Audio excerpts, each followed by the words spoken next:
Welcome students. Today we are going to learn a poem, The Tease. Imagine a windy day. What would you like to do on a windy day? Of course you would imagine you would fly kite, isn't it? Or you may sail in a boat. You would enjoy flying kites or sailing in a boat, isn't it? So basically gentle wind, that is breeze, is very enjoyable.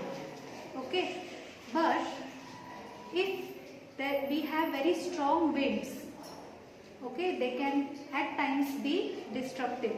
So the destructive forms of wind are gale, hurricane or tornado. These are the destructive forms of wind. Only gentle wind, that is called breeze, is enjoyable, isn't it? Breeze doesn't harm us. It pleases us. We enjoy the breeze. But whereas the destructive forms of wind, like as I said, hurricane, tornado, storm, isn't it? Such type of wind harms or it can cause a lot of damage. Okay. So The Tease is a beautiful poem written by Lillian Holmes. Okay. In this poem, she has beautifully described the wind and how the wind is naughty. Okay. You must be having naughty friends, isn't it? Just like friends tease you, isn't it? Similarly, here the poetess describes how the wind teases her. Okay. What do you understand by teasing? Teasing means making fun of.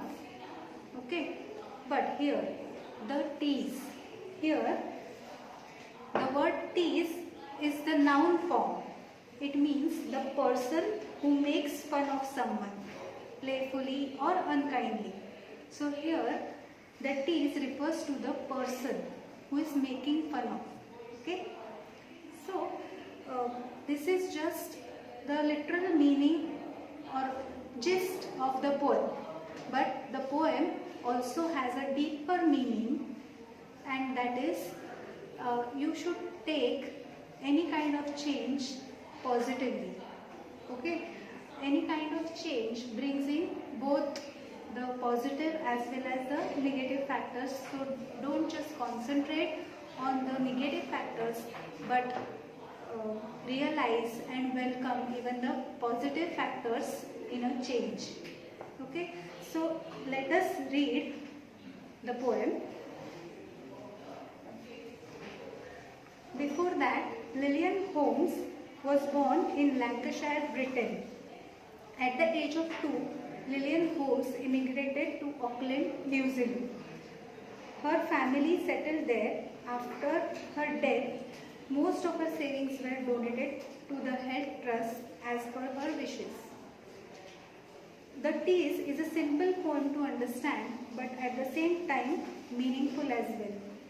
Although it is difficult to determine the year this poem was written, it is assumed that it was written after the poet had an unexpected and devastating loss in her life.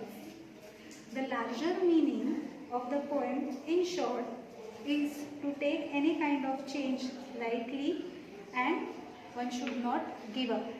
Now, let us see the picture first. So, page number 23. Take out your book, page number 23, and see the picture. So, what do you find? It is a picture in which a girl is flying kite. It's a picture of a windy day, isn't it? So, after scanning the pages, you will understand, somehow make out that the poem relates to a windy day or wind, isn't it? Now, let us read the poem. You are a nuisance, I declared. You tease me, so it isn't fair. You pounce on me from everywhere and seize my hat and clutch my hair and tie my clothes in knots and tear the leaves and blossom from the pear. I wish that I could set a snare to catch you, but I wouldn't dare. For though you tease me, I declare, O wind, if you were never there, I don't think I could manage quite to sail my boat or fly my kite. So this is a very beautiful poem. Here, poetess sees the wind like a naughty friend. Okay, just like your friend is sometimes naughty and teases you. You also like the friend, but you also don't like the teasing, isn't it? Similarly, the poetess is also describing the wind to be naughty. Okay. So she says, why wind is naughty? What wind does to the poetess? The wind seizes her hat and clutches her hair. When you are when you have wind, this is your experience that what wind does to you. Things like snatching the hat, isn't it? And clutching the hair. So these are the form of teasing that wind is doing to the poetess. So here the poetess is the speaker. Okay, poetess is speaking, and to whom she is speaking? The line, O wind, if you were never there. This line tells us that the poetess, that is the speaker, is speaking to the wind. So here, poetess is the speaker, and who is the listener? Of course, poetess is talking to the wind. So it is assumed that the wind is the listener. Okay. Now we all know that wind is not a living thing. So we all know that wind cannot hear what the poetess is talking.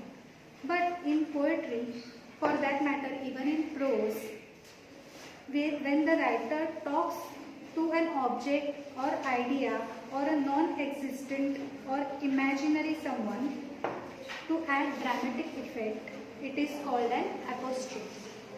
So this poem is an example, a very good example of an apostrophe, okay?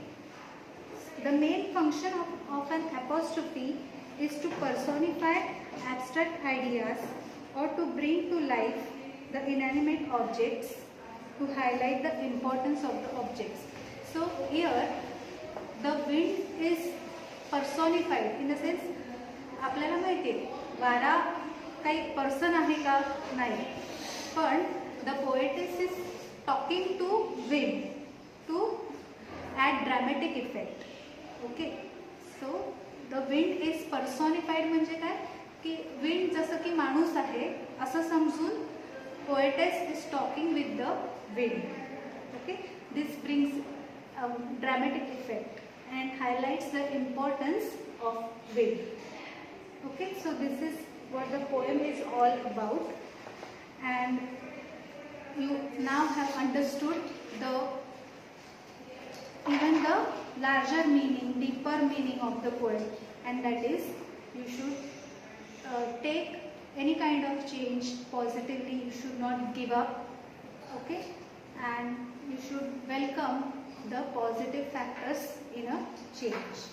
Now let us see what is the homework for you today. Homework for you today will be writing the difficult words with the meanings 2 times, page number 24. Write the answer to the brainstorm question given on page number 24 and write the poem in your English notebook. Don't forget to write date and the heading.